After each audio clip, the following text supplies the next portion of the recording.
ओं महाकाल्ये नमः। नमस्कार दर्शक बंधु, जय जगन्नाथ।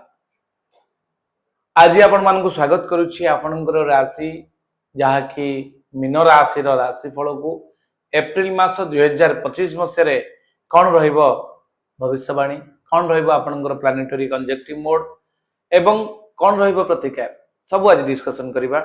आज डिस्कशन करिबा सबुठु बड़ गुरुत्वपूर्ण पॉइंट आज आपण मानक पई रहिछि।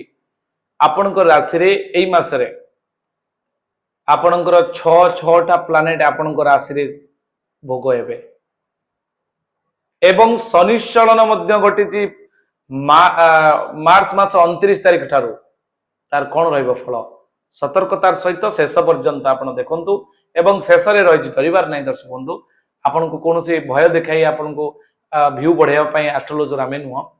तेनु आपण देखंतु आज कोन रहइबो आपण को पई आलोचना एवं तार प्रतिकार। दर्शक बंधु जो माने वीडियो देखि नांती 2025 मसियार आपणकर लिंक तळे अछि वार्षिक राशिफल एवं तार प्रतिकार डिस्क्रिप्शन लिंक अछि, आपण जाई देखि परिबे। मीन राशि दर्शक बंधु देखंतु एटी लेखा है 6टा ग्रह आपण एटी देखि पारुतबे। चंद्र अछंती आपणकर राशि रे, बुध अछंती, राहु अछंती, रवि अछंती, शुक्र अछंती एवं शनि अछंती। 6टा प्लानेट आपणकर राशि रे कौन रहिबो फल आलोचना करिबा। प्रथम तो आमे जानिबा शिक्षा, स्वास्थ्य, चाकरी, संतान संतति, विवाह, वैवाहिक जीवन, प्रेम प्रणय, संतान संतति, आय व्यय एवं रोजगार एतिकी बाबद आज आमे जानिबा। दर्शक बंधु प्रथम तो स्वास्थ्य ठीक तो स्वास्थ्य ही संपद। तेनु स्वास्थ्य क्षेत्र में जो देखिबा चंद्र रे राहु रे रवि एवं निचस्थ बुध एवं राष्ट्राधिपति बृहस्पति थर्ड हाउस टा बेड हाउस एते भल फल दे न थाए। आपनकर पेट रोग समस्या देखा दब दर्शक बंधु एवं ठंडा जातीय रोग देखा दब। आपन को हेल्थ इश्यू एई मासरे विशेष करी अधिक देखा दब जेहेतु आपनकर 6टा ग्रह आपनकर रहउचंती एवं विपद मध्य चारिपटु माडी आसीबो। जेहेतु 6टा ग्रह आपनकर राशि रे रहउचंती या निश्चित भयंकर परिस्थिति सृष्टि हो। चंद्र सहित राहु कलंक जोग, चंद्र ग्रहण जोग, चंद्र सहित आपण राहु सहित रवि सूर्य ग्रहण जोग, गवर्नमेंट रिलेटेड बाधा हम, पॉलिटिकल क्षेत्र में प्रबल गंडगोल हम एवं राजनैतिक मैदान रे आपण विभिन्न प्रकार क्षेत्र में असहयोगता रसिक हे, गवर्नमेंट रिलेटेड काम रे डिले हम। या परे आपणकर जदि आमे देखिबा विवाह वैवाहिक जीवन रे आपणकर निश्चित भाव रे प्रॉब्लम देखा दब दर्शक बंधु। कहीं ना आपनकर निचस्थ सप्तमाधिपति चतुर्थाधिपति भाव रे बुध निचस्थ होइक अछंती आपनकर राशि रे वैवाहिक जीवन रे प्रॉब्लम देखा दब। भूमि भवन वाहन जदि किनिया पई चाहते एप्रिल मास रे किनंतु नाही।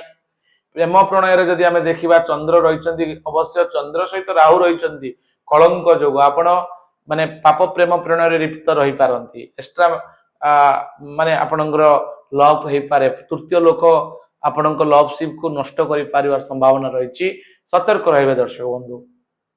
या परे आपणकर जेहेतु बृहस्पति आपणकर राष्ट्राधिपति एवं कर्माधिपति भाव तृतीय हाउस करछन, कर्म क्षेत्र में मध्य आपण नाना समस्या भोगिबो पड़िबो। फाइनेंशियल सेक्टर रे हमें जदि देखिबा धनाधिपति एवं नवमाधिपति चतुर्थ रे एप्रिल 5 तारिख पर्यंत जहाँ अच्छी ठीक ठाक अच्छी। एप्रिल 5 पर आप ना भाग्य सपोर्ट करिवो ना फाइनेंशियल सेक्टर रे आपण सपोर्ट पाइबे। फाइनेंशियल लसेस हम, भाग्य रे विडंबना देखा दब। जेहेतु आपनकर नवम भाग्याधिपति एवं धनाधिपति भाव रे मंगल अछंती चतुर्थ रे, लग्ने व्यये च पाताले जामित्रे चष्टमे कुजे कन्या भर्तु विनाशाय भर्तु कन्या विनश्यति। तेणु यह आदौ शुभंकर जोग नुहे। आपनकर मासटी रे आपण संपूर्ण सतर्कतार सहित रहिबे। ये तो थिला एनालिसिस दर्शक बंधु। हम तो रिमेडी पार्ट को जिबा। एबे आपनकर मासिक राशिफल देखे दबा। ए मासटी रे चारिपटु विपद माडी आसीबो, शारीरिक असुस्थता आपण अनुभव करिवे, चाकरी क्षेत्र रे निजर भूल पाई आपण असम्मानित होबा को पड़ी पारे, व्यवसाय धन क्षयर सूचना मिलुची। विद्यार्थी माने पाठ पढ़ा रे आलस्यता प्रदर्शन करिवे, कौन क्षेत्र रे भलो नाही। मास पाई संपूर्ण सतर्क रही निजर कर्म को सत्कर्म को जगी की चलतु, कौन सी भूल निष्पत्ति नियंतु नाही। आपण फसी जाई पारंती, आपण फसई दिया जाई पारे, आपण कौन क्षेत्र में लिटिगेसी रे फसी पारंती। तेणु କୌଣସି ନା କୌଣସି ପ୍ରକାର ବିପଦ ଥିବାରୁ ସତର୍କ ରହିବେ। ଆପଣଙ୍କୁ ଭୟ ଦେଖା ଯାଉନି ଦର୍ଶକ ବନ୍ଧୁ, ତାର ପ୍ରତିକାର ପାଟକୁ ମଧ୍ୟ ଯିବା, ପ୍ରତିକାର କରିବେ, ନିଶ୍ଚିତ ସୁରକ୍ଷିତ ରହିବେ। ଏବେ ଆମେ ଜାଣିବା 1 ତାରିଖରୁ 30 ତାରିଖ ପର୍ଯ୍ୟନ୍ତ କଣ ରହିବ ଦୈନିକ ଫଳ। 1 ତାରିଖ ଦିନ ଉତ୍ସାହିତ ରହିବେ, 2 ତାରିଖ ଦିନ ଉଚ୍ଚ ଆଶା, 3 ତାରିଖ ଦିନ ସୁଖ ସମ୍ମାନ ଲାଭ, 4 ତାରିଖ ଦିନ ବାଦ ବିବାଦ, 5 ତାରିଖ ଦିନ ପ୍ରତିରୋଧ, 6 ତାରିଖ ଦିନ ନିରବ ଦ୍ରଷ୍ଟା, 7 ତାରିଖ ଦିନ ପରଚର୍ଚ୍ଚାରେ ବ୍ୟସ୍ତ ରହିବେ, 8 ତାରିଖ ଦିନ ଉତ୍ସାହିତ ରହିବେ, 9 ତାରିଖ ଦିନ ଗର୍ଭଭାବ ବଢିଯିବ, 10 ତାରିଖ ଦିନ ଦୁଃସାହସ, 11 ତାରିଖ ଦିନ ବନ୍ଧୁ ମିଳନ, 12 ତାରିଖ ଦିନ ପ୍ରସନ୍ନ ଚିତ ଆପଣଙ୍କର, 13 ତାରିଖ ଦିନ ସୁଖ ହାନି, 14 ତାରିଖ ଦିନ ରୋଗ ପୀଡା, 15 ତାରିଖ ଦିନ କାର୍ଯ୍ୟ ହାନି, 16 ତାରିଖ ଦିନ ସାଧୁ ସଙ୍ଗ ରହିବ, 17 ତାରିଖ ଦିନ ଧର୍ମ ଚର୍ଚ୍ଚା, 18 ତାରିଖ ଦିନ ଆଦର ସମ୍ମାନ, 19 ତାରିଖ ଦିନ ଆତ୍ମସନ୍ତୋଷ, 20 ତାରିଖ ଦିନ କାର୍ଯ୍ୟ ସିଦ୍ଧି, 21 ତାରିଖ ଦିନ ହର୍ଷୋଲ୍ଲାସ, 22 ତାରିଖ ଦିନ ବନ୍ଧୁ ମିଳନ, 23 ତାରିଖ ଦିନ ଘାତ ଚନ୍ଦ୍ର ସତର୍କ ରହିବେ, 24 ତାରିଖ ଦିନ ଅପବ୍ୟୟ ହେଇପାରେ, 25 ତାରିଖ ଦିନ ଶ୍ରୀଚନ୍ଦ୍ର, 26 ତାରିଖ ଦିନ ଉଚ୍ଚ ସମ୍ମାନ ପାଇବେ, 27 ତାରିଖ ଦିନ ଚିନ୍ତାଗ୍ରସ୍ତ, 28 ତାରିଖ ଦିନ ପରାଧୀନ, 29 ତାରିଖ ଦିନ ସହଯୋଗ ପ୍ରାପ୍ତି ଏବଂ 30 ତାରିଖ ଦିନ ପ୍ରାଧାନ୍ୟତା ଆପଣଙ୍କର ବଢିବ। ଇଏ ଥିଲା ଦୈନିକ ରାଶିଫଳ।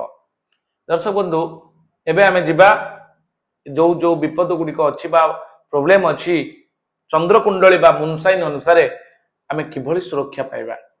ଏହା ପୂର୍ବରୁ ଦର୍ଶକ ବନ୍ଧୁ ଗୋଟେ ସୂଚନା ଦେବାକୁ ଚାହିଁବି, ନିଶ୍ଚିତ ପ୍ରତିକାର ପାଠକୁ ବହୁତ ଶୀଘ୍ର ଫେରିବି।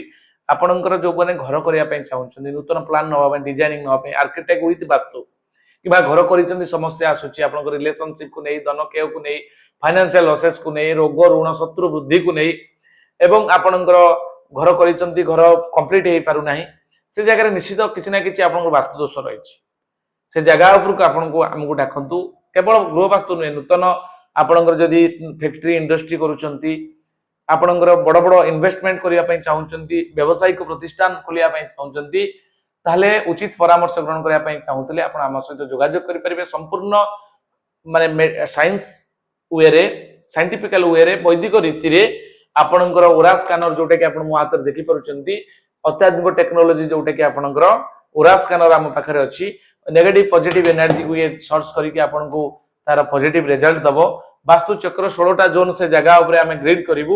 ଗ୍ରିଡ୍ କଲା ପରେ ଆପଣ କୋଉ ଜୋନ୍ ପ୍ରୋବ୍ଲେମ ଅଛି ତା ପଏଣ୍ଟ ଆଉଟ୍ କରାଯିବ ଏବଂ ଯଦି କୌଣସି ନୂଆ ଘର ବା ନୂଆ ଆପଣଙ୍କର ପ୍ରତିଷ୍ଠାନ କରିବା ପାଇଁ ଚାହାନ୍ତି, ବ୍ୟବସାୟିକ ଅନୁଷ୍ଠାନ, କୋଉ ଜାଗାରେ କଣ କଣ ରହିବା ଦରକାର, तार एलिमेंट कौन को दिगरे को कलर होबा दरकार, तार बैलेंस मेन डोर तार एग्जिट डोर को जगह हबो, गेस्ट को माने को बाटे आसीबे, आपनकर जो प्रोडक्ट कोठी रखिबे कोन करबे, संपूर्ण मीमांसा होटल रेस्टोरेंट सहित होटल रेस्टोरेंट भी वास्तु आमे करूछु। अपन जानि परिबे या मध्ये आपन आम पाखरे रहिछि वास्तु चक्र सहित ये गोटे मैग्नेटिक कंपास जहाँकि दिग सठिक दिग निर्णय करे, जोटा कि 0 डिग्री नॉर्थ को नहीं आमे काम करूछु। 5 एलिमेंट को बैलेंस करबा पई आपन चाहूतले निश्चित भाव में आम सहित जोगायोग करेंगे और तार सुफल किसी दिन अंतराल में आप निश्चित अनुभव करेंगे। यह आप सूचना। एवं आम जा दर्शक बंधु कौन रतिकार कि पाइबे मुक्ति आपणकर राशि मीन राशि रे। दर्शक बंधु मीन राशि अधिपति होती बृहस्पति। बृहस्पति बासरे अर्थात गुरुवार दिन, गुरुवार दिन कौन नैष्टिक ग्रह विप्र को आपण घर को रखा। ग्रह विप्र अर्थात ज्योतिर्विद अर्थात ग्रह ब्राह्मण से कहुए, जो मान दैवज्ञ ब्राह्मण बा दैवज्ञ ब्राह्मण बोली कहा जाए, शाकदीप्य ब्राह्मण से डाकिबे, जो ज्योतिर्विद से डाकी गुरुवार दिन 5 प्रकार वस्तु हलदी रंगर वस्तु दान करंतु। से हलदी हो पारे, खंड हलदी, आपणकर हलदिया फल हो पारे, हलदिया लडू हो पारे, हलदी रंगर वस्त्र हो पारे एवं तांको डाकंतु। 5 प्रकार आपण सामर्थ्य अनुसार दान करंतु एवं ओम ब्रूं बृहस्पते नमः ए मंत्र को प्रत्येक दिन 108 थर सूर्य उदय समय रे उठंतु। ईशान्य कोण अर्थात पूर्व उत्तर को मुह करंतु। 45 डिग्री जोटा कि सेंटर पॉइंट रु हलदी रंगर वस्त्र परिधान करंतु एवं जप करंतु ओम ब्रूं बृहस्पते नमः किंबा तंत्रोक्त बीज मंत्र आउ टिके बेटर पाई ओम ब्रां ब्रीं ब्रों स बुद्धाय नमः किंबा ओम ग्रां ग्रीं ग्रों स गुरवे नमः ए मंत्र को मध्य आपण जप करि परिबे। एवं या सहित आवश्यक मन कले ज्योतिष मानकर परामर्श क्रमे आपण येलो सफेयर जोटा कि आपणकर पीत पुष्परागमणि पोखराज रत्न धारण करि परिबे। पोखराज रत्न आपण पई ए स्टेज रे मूल्यवान हबो। अत्यंत चमत्कारी प्रभावकारी जहा कि रत्न जदि आप 100% नेचुरल रत्न पिंधिबे तार निश्चित भाव में गुड इफेक्ट रही दर्शक बंधु आपन जदि रत्न नवा पाई चाहती आम सहित जोगाजोग करें एठार आप संपूर्ण 100% शुद्धता आपणकर रिपोर्ट सहित जोटा कि आप लेबोरेटरी रिपोर्ट सहित आपन को आम जोगेदबू आपण आम सहित जोगाजोग करने चाहिए स्क्रीन नंबर सहित जोगाजोग करेंगे और व्यक्तिगत कुंडली जदि आप एनालिसिस करने चाहती आप आम द्वारा कराई यह आपण सूचना ता सहित आपणकर प्रतिकार आज ये दर्शक बंधु पुणी देखा नेक्स्ट वीडियो रे मे मासर राशिफल को नहीं नमस्कार जय जगन्नाथ।